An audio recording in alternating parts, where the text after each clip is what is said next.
Hello everyone, और आज मैं खड़ा हूँ रॉयल इनफील्ड की सबसे फ्लैगशिप प्रोडक्ट के सामने, जो कि Royal Enfield Continental GT 650 BS6 2020 edition. और अगर तुम लोग थोड़ा बहुत भी कंफ्यूज हो कि तुमको रॉयल इनफील्ड की कॉन्टिनेंटल GT लेनी चाहिए, इंटरसेप्टर लेनी चाहिए, KTM ड्यूक लेनी चाहिए, ड्यूक एडवेंचर लेनी चाहिए, जो भी लेनी चाहिए, तो इस वीडियो को लास्ट तक देखना। हो सकता है तुम्हारी सारी चीज़ें क्लियर हो जाए। आई एम प्रीटी श्योर मैं सारी चीज़ें क्लियर करने की कोशिश करूँगा। और ये जो भी चीज़ मैं बोलने जा रहा हूँ, ये मेरा खुद का पर्सनल एक्सपीरियंस है, क्योंकि मैं इस गाड़ी को 6000 किलोमीटर चला चुका हूँ। सो ये मेरा पर्सनल एक्सपीरियंस रहेगा। जो भी चीज़ें बताने में, जितनी भी प्रो चीज़ मुझे लगी इस बाइक की, जितने भी कॉन्स लगे हैं मुझे इस बाइक में, वो सारी चीज़ें मैं आपके साथ शेयर करूँगा। और उसके बाद आप देख लेना आपको क्या लेना है। मेरे हिसाब से buying decisions are always rational, क्योंकि मार्केट में इससे भी बहुत अच्छी चीज़ें होंगी और बहुत अच्छी अच्छी चीज़ें होती हैं, बट तुम्हें वही लेना चाहिए जो तुम्हें एक्चुअली पसंद हो। So buying decisions are always rational. जो तुम्हें अच्छा लगे तुम वही लो, ये मेरी पर्सनल एडवाइस है। बट अभी वीडियो के कंटेंट पे स्टिक रहते हैं।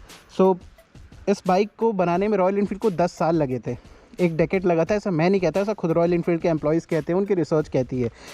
तो ऐसा क्या है इस 10 साल में, ऐसा क्या बनाया उनने? बट मैं बताऊं कि वो 10 साल की मेहनत ना वाकई में रंग लाई है, क्योंकि ऐसी बाइक अब तक मार्केट में नहीं है। आई मीन इसके स्टाइलिंग को देखो। सो सबसे पहला जो पॉइंट है वो इसका स्टाइल। अब स्टाइल देखो आप, modern motorcycles are great, but there is something good about riding and old school nice looking motorcycle. इसका मतलब क्या है? मतलब ये है कि मॉडर्न मोटरसाइकिल्स अच्छी होती, बहुत अच्छी होती है, बट पुरानी बाइकों का लुक और पुरानी चीज़ों का जो सादगी होती है ना, वो अलग ही होती है भाई। और इस बाइक की वो सारी चीज़ें एकदम परफेक्ट है। I mean the design is very beautiful. ये बाइक हर एंगल से आपको अच्छी लगेगी। ये है इसका फ्रंट एंड, फ्रंट साइड से बिल्कुल नाइस, काम और अग्रेसिव लगती है। वही साइड से देखो तो इसके जो दोनों तरफ के एग्जॉस्ट हैं, बाप रे, मतलब जो डुअल एग्जॉस्ट है बॉस, ये देखो आप पीछे से देखो, उतनी ही खतरनाक और किलर लगती है। It's truly bad S. कितनी शानदार लगती है इसके जो दो एग्जॉस्ट हैं।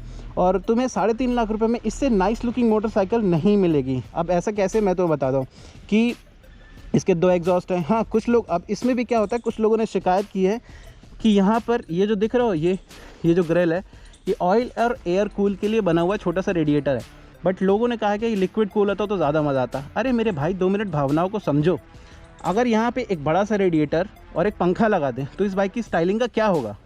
आप देख रहे हो, ये बाइक चारों तरफ से परफेक्ट है। मैं इसे बहुत जगह चला चुका हूँ। इसे जहाँ जहाँ भी लेके गया हूँ, बच्चे हो, बूढ़े हो, लड़की हो, लड़का हो, कोई भी हो, हर इंसान पलट के देखता है और ज़रूर पूछता है कि बॉस ये गाड़ी कौन सी है। उन लोग को अब तक ये भी नहीं मालूम, मार्केट में इसे लॉन्च हुए 1.5 से 2 साल हो चुके हैं, बट लोगों को अब तक एग्जैक्टली आइडिया नहीं है कि गाड़ी कौन सी है। इतनी रोड प्रेजेंस इसकी इतनी अच्छी है कि बच्चा हो, बुज़ुर्ग हो, बूढ़ा हो, अंकल हो, आंटी नहीं भाई अंकल हो, और जो भी हो, इस बाइक को पलट के ज़रूर देखेंगे। 3.5 लाख रुपए में रोड प्रेजेंस इससे अच्छी नहीं मिलती, क्योंकि इसकी जो स्टाइलिंग है ना, बहुत ही परफेक्ट है। 2 एग्जॉस्ट, 2 सिलेंडर मोटर, इतना मैसिव हैवी इंजन, और ये स्टाइलिंग, ये पेंट स्कीम। ऑब्वियसली अब ये सारे कलर बंद हो चुके हैं, अब नए नए कलर आ रहे हैं। आप वो सारी चीज़ें रिसर्च कर लेना। बट मेरे हिसाब से 3.5 लाख रुपए में इससे अच्छी स्टाइलिंग नहीं मिलेगी। ये रेट्रो है, ये कैफ़े रेसर है। तो मैं फिर से बता रहा हूँ, तुम्हें लगे कि बस एक मोटरसाइकिल है, तो नहीं बॉस। इसका जो फॉर्मेट है वो कैफ़े रेसर पे है, मतलब क्लिप ऑन हैंडल बार जो कि थोड़े ऊपर की तरफ हैं, और ये फुट पैक्स की पोजीशनिंग जो कि थोड़ी पीछे की गई है, ताकि एक अग्रेसिव स्टैंस मिल सके आपको चलाने के लिए, कोई थोड़ी कमिटेड राइडिंग पोस्चर हो, थोड़ा कमांडिंग पोजीशन हो। ये इस बाइक का नेचर है, स्पोर्ट्स कैरेक्टर है इसका। इंटरसेप्टर में ऐसा नहीं है। इंटरसेप्टर में पूरा हैंडल बार है जो क्लासिक्स में आता है, वैसा कुछ, और फुट पैक्स की पोजीशनिंग थोड़ी आगे की गई है ताकि आप कंफर्टेबल राइडिंग कर सको। सो 3.5 लाख रुपये में इससे गुड लुकिंग मोटरसाइकिल नहीं है। अब बात करते हैं दूसरा प्रो पॉइंट, जो कि बहुत ही ज़्यादा इस बाइक की जान है, जो कि इसकी परफॉर्मेंस। तो परफॉर्मेंस क्या है, तो मैं तुम्हें एक बात बता दूं भाई, अभी के टाइम पे अगर 3-3.5 लाख रुपए हैं तुम्हारे पास, तो तुम मार्केट में कहीं भी चले जाओगे, तुम्हें 650 सीसी का इंजन तो नहीं मिलेगा। ये था पहली बात। उसके ऊपर से चलो 650 सीसी मिल गया 3.5 लाख रुपए में, तो उसके ऊपर तुम्हें 48 हॉर्स पावर तो मिलना ही नहीं है। ये तो मेरी गारंटी में लिख के दे रहा हूँ। चलो वो भी मिल गया, लेकिन 52 न्यूटन मीटर्स का टॉर्क, बॉस भूल जाओ। चलो ये सारी चीज़ें मिल गई। 2 सिलेंडर इम्पॉसिबल। 3.5 लाख रुपए में तुम्हें 2 सिलेंडर मोटर मिल ही नहीं रहा। 2 सिलेंडर क्या होता है, एक ये और एक वो, बेसिकली एग्जॉस्ट। ये जो हेड होता है ना, यहाँ से जितने भी पाइप्स निकलते हैं उसको अपन सिलेंडर बोलते हैं। तो जो 2 सिलेंडर है ना, अब तुम्हें इसकी परफॉर्मेंस की बात करता हूँ। नंबर तो बहुत हो गया, अब हिंदी में बात करते हैं कि इसका मतलब क्या है। मतलब ये है कि इस बाइक में पावर है इतना कि पूछो मत कितना। 650 सीसी का इंजन, 48 हॉर्स पावर, और 52 न्यूटन मीटर्स का टॉर्क विथ 2 सिलेंडर। अब देखो ड्यूक से ऊपर कैसे आती है। ड्यूक में तुम्हें 390 पे चले जाओगे तो 400 सीसी का इंजन मिलेगा, 43 हॉर्स पावर है, इसमें 48 है। तो यहाँ नंबर में तो ड्यूक से आगे है डेफिनेटली। और ड्यूक में क्या कि सिर्फ सिंगल सिलेंडर है, ये सिर्फ एक है उसमें, लेकिन इसमें 2 हैं। मतलब एक्स्ट्रा स्मूथनेस, एक्स्ट्रा रिफाइनमेंट और एक्स्ट्रा पावर और वाइब्रेशंस ना के बराबर। अब इतना बड़ा इंजन है तो इसको झेलने के लिए इनने क्या किया है, ये जो चैसी दिख रही है, इनने चैसी बदल मारी। ये ड्यूअल क्रैडल फ्रेम चैसी है, डेवलप बाय हैरिस परफॉर्मेंस, जो कि इस इतने बड़े इंजन को झेल सकती है। और इसकी पावर ऐसी है ना boss, 0 to 100 in 6.5 seconds royal Enfield से कभी उम्मीद नहीं थी, लेकिन ये मशीन कर सकती है भाई, ये कर सकती है। 0 to 100 ऐसे जाती कि आप पूछो मत। और 140 120 पे तो आप दिन भर क्रूज़ करो, गाड़ी पे कोई प्रेशर भी नहीं आता है, बहुत आराम से चलती है भाई। 140 150 मैं पिलियन के साथ इसको, मैं इंदौर हाईवे से आ रहा था, मैंने पिलियंस के साथ इस बाइक को 170 तक टच कर दिया था, 170 ऑलमोस्ट टच कर दिया था मैंने। 165 और 170 के बीच में थी, और उसके बाद भी 10% पावर बची हुई थी भाई। मैं लिख के दे रहा हूँ, मेरा पर्सनल एक्सपीरियंस है, मैं तुम्हें बता रहा हूँ, बहुत ज़्यादा पावरफुल है। दिखने पे तो जाना नहीं इस बाइक के, 180 तुमको टच करा देगी ये गाड़ी, अगर सही रोड मिल गई तुम्हें तो क्या पता तुम उसके ऊपर भी चले जाओ। बट परफॉर्मेंस इस बाइक में वो है जो तुम्हें इस प्राइस पॉइंट पे किसी बाइक में नहीं मिलेगी। ड्यूक है इसका कॉम्पिटिटर सीधा, बट सिंगल सिलेंडर होने की वजह से वो इससे कहीं ना कहीं पीछे रह जाता है। अब यार जिसको ड्यूक पसंद है वो ले सकता है, बट मैं तुम्हें बता रहा हूँ कि this is value for money. 3.5 lakh रुपए में तुम्हें इतना हैवी परफॉर्मेंस नहीं मिलेगा। इस गाड़ी में जब 2 सिलेंडर है, वाइब्रेशन बिल्कुल भी नहीं है, और सारी चीज़ें स्टार्ट होती ना आगे से। इसमें टेलीस्कोपिक सस्पेंशन है और पीछे में गैस चार्ज सस्पेंशन है। आगे का क्या है, आगे का थोड़ा सॉफ्ट है, पीछे का थोड़ा स्टिफ है, आगे हल्का, पीछे थोड़ा टाइट। उससे क्या होगा कि जब आप गाड़ी पे बैठकर क्रूज़ करोगे ना, तो सारी चीज़ें ना लीड करती कि आपको फील कैसा आता है। और वो फील स्टार्ट होता है, गाड़ी जब भी चलेगी ना, हमेशा यहाँ से स्टार्ट होता है, आगे से। इसलिए इसका सस्पेंशन लाइट रखा गया है, थोड़ा सॉफ्ट रखा गया है, ताकि आपको एक्चुअली वो मैकेनिकल फील मिल पाए कि चल के आ रहा है बॉस बाइक में। आपको लिटरली मज़ा आ जाएगा ये गाड़ी चलाना ना। और क्या मिलता है भाई इसको चलाने से, सही बता रहा हूँ, इतना स्मूथ रिफाइन इंजन है कि 160 170 तो आप यूँ चले जाओगे पिलियन को बैठा के, अगर सही रोड मिल गई और आप अच्छे राइडर हो तो।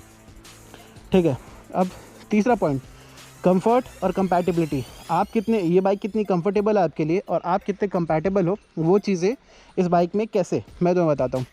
इस बाइक का नेचर है cafe racer. Cafe racer format में डिज़ाइन है, ठीक है। कैफ़े रेसर अगर आपको नहीं मालूम है तो यहाँ की फ़ोटो आ रही होगी, वो देख लेना। कैफ़े रेसर फॉर्मेट में मतलब कि कंफर्टेबल तो नहीं है बॉस। वेल कैसे, मैं तुम्हें बताता हूँ। जिस इंसान को अगर KTM RC, मतलब जिसे स्पोर्ट्स बाइक पसंद है ना, वो ये बाइक को आराम से झेल जाएगा, वो बाइक को आराम से चला लेगा। क्यों? क्योंकि कैफ़े रेसर और स्पोर्ट्स बाइक दोनों का नेचर सेम है।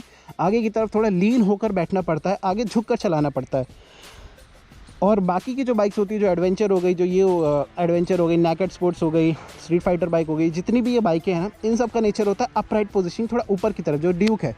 तो कंफर्टेबल के मामले में मैं बताता हूँ कि तुम्हें क्या करना है या तुम्हें कैसे कंफर्टेबल लग सकती है। स्पोर्ट्स राइडर हूँ, कंफर्टेबल के मामले में मेरे को स्पोर्ट्स बाइक ज़्यादा पसंद है। मेरे पास एक CBR भी है, मेरे पास बुलेट 350 भी है, तो मेरे को स्पोर्ट्स बाइक ज़्यादा पसंद है। तो मेरा नेचर क्या है, कमिटेड राइडिंग। मेरे को कमिटेड राइडिंग और कमांडिंग पोजीशन बहुत ज़्यादा पसंद है।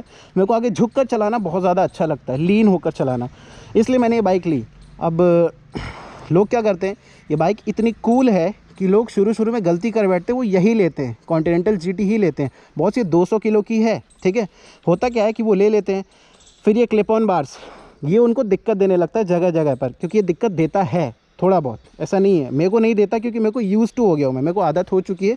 मैंने इसको 6000 किलोमीटर चला लिया बॉस, तो मेरी हैबिट बन चुकी है इस बाइक को चलाने की, तो मेरे को इतनी प्रॉब्लम नहीं है। और मैं इसके पहले भी स्पोर्ट्स बाइक ही चलाता था। बट जो लोग नेकेड से आते हैं या फिर क्रूजिंग बाइक से आते हैं, ठीक है, तो उनको ये बाइक प्रॉब्लम देती है और देगी, जाहिर सी बात है। क्योंकि देखो इसके जो हैंडल बार है वो क्लिप ऑन है, थोड़े से आगे की तरफ लीन फॉरवर्ड है, तो मैं झुक कर चलाना पड़ेगा। प्लस फुट पैक की पोजीशनिंग पीछे की गई है ताकि आपको स्पोर्ट्स का स्टांस मिल सके, कि आप स्पोर्टी पोजीशन में, कमांडिंग पोजीशन में चला सको। लोग क्या करते हैं, ये बाइक इतनी कूल लगती है कि लोग कॉन्टिनेंटल GT ले लेते हैं, बट फिर जब वो 2 दिन 4 दिन 1 हफ्ता 10 दिन चलाते हैं तो उनको रियलाइज़ होता है कि बॉस ये जो है ना, ये दर्द देता है भाई। जब आप ऐसे बुट के चलाओगे ना तो यहाँ पे आपके दर्द होगा। मेरे भी हुआ है, शुरू में बहुत होता था, ऑफ रोड पे तो बैंड ही बच जाती थी। बट मैंने 6000 चला लिया, तो ऑब्वियसली बाइक को मेरी आदत होगी, मेरे को बाइक की आदत होगी, मैं कंपैटिबल है उससे। अब लोग नहीं होते, लोग ये पूरा हैंडल बार इसमें हिमालयन का या फिर इंटरसेप्टर का लगवा लेते हैं। बॉस ये गलती तुम मत करना। ये हैंडल तो बदलवा लोगे, बट इस फुट पैक्स का क्या, लोग हैंडल बदलवा लेते हैं लेकिन फुट पैक्स यहीं पे रहते हैं, वो पीछे नहीं। इंटरसेप्टर का फुट पैक यहाँ पे आगे थोड़ा इसका पीछे है। लोग इंटरसेप्टर के हैंडल तो लगवा लेते हैं बट फुट पैक्स पीछे रहता है। तब इसमें होता क्या है कि तुम्हारे पैर टेढ़े हैं लेकिन तुम्हारा हैंडल सीधा है, जो कि बहुत ही ऑकवर्ड पोजीशन होती है। तुम उसमें ना तुम और देर तक गाड़ी चला ही नहीं सकते। तो उसमें तो तुम पोजीशन में तो तुम बहुत जल्दी तुम्हारे पैर पे और कमर पे सबसे पहले ही दर्द होगा। हाथ का मेरे को नहीं मालूम बट इसमें होगा, और मेरे खुद के दोस्तों ने बहुत लोगों ने ये किया है। तो तुम मत करना, तो मैं बता रहा हूँ। फिगर आउट करना कि तुम्हें कॉन्टिनेंटल लेनी चाहिए, ड्यूक लेनी चाहिए, इंटरसेप्टर लेनी चाहिए। तुम अपने आप को देखो कि तुम्हारा नेचर क्या है। तुम्हें स्पोर्ट्स बाइक पसंद है, तुम स्पोर्ट्स बाइक चलाते थे या नहीं चलाते थे, और तुम्हारा यूजेज क्या है। एक किताब खोलो, कलम लो और उस पर यूजेज लिखो। अगर तुम्हारा यूज़ है कि तुम्हें सिटी में डेली कम्यूट करना है, मतलब तुम्हें डेली कम्यूट के लिए एक बाइक चाहिए, और तुम संडे को कभी कभी मतलब वीकेंड राइड जो होती है कि 100 किलोमीटर 200 किलोमीटर चले गए, वो वाला हिसाब किताब है, तो तुम ये बाइक ले सकते हो। बट अगर तुम्हारा पर्पस टूरिंग है, तुम लॉन्ग टूर करना चाहते हो, तुम ज़्यादातर बाइक में चलाना चाहते हो, ज़्यादातर बाइक को टाइम देना चाहते हो, बहुत ज़्यादा चलाना चाहते हो, लंबे लंबे टूर्स करते हो, कम्यूट का कोई हिसाब वाला किताब नहीं है, तो बॉस ये बाइक तुम्हारे लिए नहीं है। तुम इंटरसेप्टर ले लेना, इसमें तुम्हें बहुत ज़्यादा प्रॉब्लम होगी। लॉन्ग टूरिंग आप नहीं कर सकते। मैं कर सकता हूँ, मैं कर चुका हूँ। मैंने एक दिन में 1,000 किलोमीटर चलाया है इसको। I have been to Indore, I have been to Mandu, I have been to Omkareshwar, I have been to Amarkantak, I have been to Jabalpur, और पता नहीं कितनी जगह मैं इसको ले जा चुका हूँ। तो मेरे को बहुत ज़्यादा हैबिट हो चुकी है, बट उसमें प्रॉब्लम भी हुई है। तो मैं फिर से बता रहा हूँ कि बॉस देख कर लेना इंटरसेप्टर, ड्यूक, या ये ड्यूक तो मैं बता रहा हूँ पावर में इससे थोड़ा सा पीछे, ये कहीं पीछे नहीं है, ये हर जगह अच्छी है। कंफर्टेबल के मामले में सीधे सा बात है कि ये जो क्लिप ऑन बार है तुम्हें आगे की तरफ झुका के बैठा के रखते हैं, आगे झुक के चलाना पड़ेगा। इंटरसेप्टर में अपराइट होकर चलाना पड़ेगा। तो डिसीजन तुम्हारा है, तुम्हारा पर्पस क्या है। लॉन्ग टूरिंग करनी है इंटरसेप्टर, शॉर्ट राइड करनी है, कभी कभी 100-200 किलोमीटर का ट्रिप होनी है कॉन्टिनेंटल जीटी। अब वो है इसकी मेंटेनेंस कॉस्ट। अब यार गाड़ी 600 सीसी की है, 2 सिलेंडर मोटर है, तो कॉस्ट भी तो महंगी होगी, सर्विसिंग भी तो महंगी होगी। बॉस मैं तो बताता हूँ, ये बहुत ही चीप सर्विस होती है इसकी, बहुत ही सस्ते में हो जाती है। आपको रियलाइज़ भी नहीं होगा कि 650 सीसी की बाइक इतने कम पैसे में कैसे हो जाती है। बट ये रॉयल इनफील्ड है तो ऑब्वियसली सर्विस कॉस्ट बहुत ही कम है। मैं फ़र्स्ट सर्विस कराया था, मेरे को लगे थे ऑलमोस्ट 2700 से 3000 रुपये। 3000 रुपये मेरी फ़र्स्ट सर्विस हो गई थी, जिसमें से मोस्टली जो पैसा था मोर देन 70% सिर्फ ऑयल का लगता है। यार इसमें 3 लीटर ऑयल जाता है, इतना बड़ा इंजन है, तो जो ज़्यादा खर्चा आएगा वो सिर्फ ऑयल का आएगा, बाकी चीज़ों का बिल्कुल भी नहीं आएगा। जैसे ऑयल फिल्टर हो गया, बाकी सारी चीज़ हो गई, ये बहुत कम प्राइस में मिल जाती है यहाँ पे, क्योंकि मैन्युफैक्चरिंग इंडिया में होती है ना, तो कॉस्ट फ्रेंडली है। ये पॉकेट फ्रेंडली बाइक है, बहुत ही पॉकेट फ्रेंडली बाइक है। अगर पहली सर्विस होती है इसकी कि सिर्फ 2700-3000, दूसरी सर्विस में कुछ नहीं होता, जनरल चेकअप हो जाता है, बस हो गया, ऑयल भी चेंज नहीं होता है। अगर आप ज़्यादा हार्डकोर राइड नहीं करते हो तो इसकी दूसरी सर्विस की वीडियो मैं डाल दूंगा। पहली सर्विस की वीडियो भी अगर तुम लोग बोलोगे तो मैं डाल दूंगा, कितना क्या कैसा था जो भी है। सो मेंटेनेंस कॉस्ट अगर आप बैठ के लगाओगे तो आपको हर महीने का सिर्फ 500 रुपये लगेगा। मतलब एवरेज अगर निकालो, मैं ये नहीं बोल रहा कि 500 रुपये हर महीने खाएगी, ऐसा बिल्कुल नहीं है, सिर्फ पेट्रोल लगता है इसमें। बट अगर आप हिसाब लगाओगे कि फ़र्स्ट सर्विस 3500 रुपये, और फिर सेकंड सर्विस 1000, 500, 1500 इतने के अंदर, थर्ड सर्विस थोड़ी मेजर होती है, तो वो सारी चीज़ों को अगर आप डिवाइड करोगे 12 से, तो हर महीने का 500 से 700 रुपये खर्चा आएगा महीने का, बस दैट्स ऑल। बहुत ही पॉकेट फ्रेंडली बाइक है, इतनी बड़े इंजन होने के बावजूद तुम्हारी जेब में परफेक्ट फिट आएगी। सर्विस कॉस्ट बहुत ही चीप है, आंख बंद करके ले लो, ठीक है। लास्ट पॉइंट जो है इसका, जो मेरे को सबसे अच्छा लगता है, कि इसके जो ट्विन सिलेंडर हैं ये अपना जादू कब दिखाएंगे। अपना जादू दिखाते जब ये गाड़ी ऑन होती है। रुको मैं ऑन करके तुम्हें दिखाता हूँ कि तुम पैसे किस बात के दोगे, कि तुम्हें 3.5 लाख रुपए में ये आइडल पे अभी तुम्हें इससे ज़्यादा स्वीट साउंड मशीन नहीं मिलेगी कहीं भी, पूरे मार्केट में कुछ भी देख लो। साउंड के मामले में कॉन्टिनेंटल जीटी और इंटरसेप्टर का कोई तोड़ नहीं है। अभी आइडल पे है और कितना ही सही आवाज़ आ रही है, अभी देखो।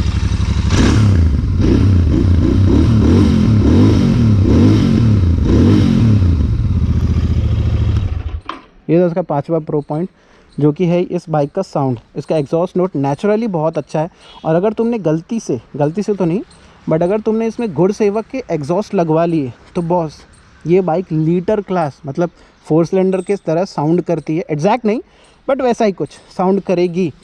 फिलहाल तो डुकाटी जैसा साउंड है, अगर तुमने इसमें कोई भी एग्जॉस्ट बदलवा लिया, कुछ भी लगवा लिया, साउंड डुकाटी जैसा है, क्योंकि डुकाटी भी 2 सिलेंडर बाइक होती है, ये भी 2 सिलेंडर ही है। तो साउंड इसका नेचुरल, स्वीट और बहुत ही सूदिंग है, पूरा नेचुरल साउंड है, कोई आर्टिफिशियली प्रोड्यूस किया गया नहीं है या फिर डीबी कलर वाला हिसाब किताब कुछ भी नहीं है। और अगर तुमने कोई एग्जॉस्ट लगा उसका डीबी किलर निकाल दिया तो बॉस फिर तो क्या कहने, मज़ा ही आ जाना है। सो दिस इज़ ऑल। कहने का मतलब सिर्फ इतना, कंक्लूजन इतना है कि 3.5 लाख रुपए में आप इससे अच्छी powerful good looking old school motorcycle नहीं मिलेगी मार्केट में आज के टाइम पे। आगे का नहीं मालूम, बट 3.5 लाख रुपए में ये बहुत ही परफेक्ट बाइक है।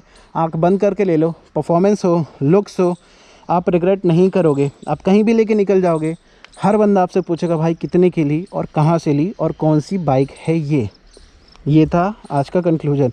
Anyways that's all for the video. अब मिलता है तुमसे अगले वीडियो में। अगले वीडियो का सरप्राइज़ ये है कि अगला वीडियो बहुत ही यूनिक बाइक पर होने वाला है। Consider subscribing button. अगर ठीक ठाक रिस्पॉन्स आ गया तो मैं वीडियोज़ में कंटिन्यू डालता रहूँगा, वरना फिर बहुत ही धीरे धीरे बहुत ही लेम आएगा। So this is Hero here signing off from today's video. See you soon. फिर मुलाकात होगी।